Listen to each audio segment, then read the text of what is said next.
கடலூர் மாவட்டம் மணக்குப்பம் கிராமத்தில் சாலையில் தேங்கிய மழைநீரால் கிராம மக்கள் அவதியுற்றிருக்கிறார்கள். புகார் அளித்தும் உரிய நடவடிக்கை இல்லை என கூறி மழைநீரில் இறங்கி நாற்று நட்டு மக்கள் போராட்டத்தில் ஈடுபடுகிறார்கள்.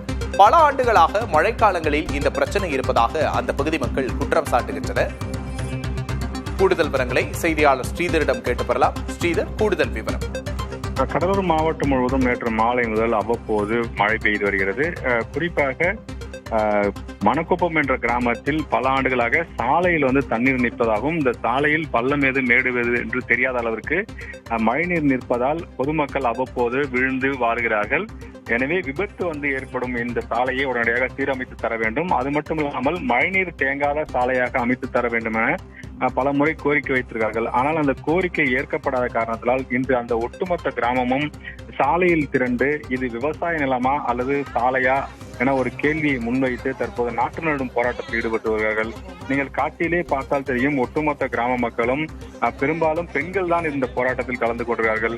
நடந்து செல்ல கூட இந்த சாலை சரியற்றதாக இருக்கிறது. வாகனத்தில் சென்றால் மிகப்பெரிய விபத்து ஏற்படுகிறது. எனவே உடனடியாக சாலையை சீரமைக்க வேண்டும். இந்த தண்ணீர் மழைநீர் தேங்காமல் தடுக்க வேண்டும்.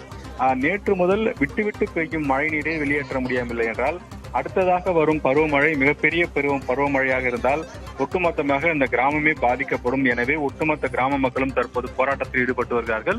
இது குறித்து மாவட்ட நிர்வாகத்திடம் தகவல் கேட்டதற்கு உடனடியாக அந்த பகுதிக்கு அதிகாரிகள் அனுப்பப்பட்டு விசாரித்து நடவடிக்கை மேற்கொள்ளப்படும் என்ற ஒரு உறுதி அளித்திருக்கிறார்கள். ஆனால் பொதுமக்களை பொறுத்தவரை நாங்கள் பல அதிகாரியிடம் புகார் கொடுத்தும் நடவடிக்கை எடுக்கப்படாத காரணத்தால் இந்த போராட்டத்தை நாங்கள் கையில் எடுத்திருப்பதாக மக்கள் தெரிவிக்கிறார்கள்.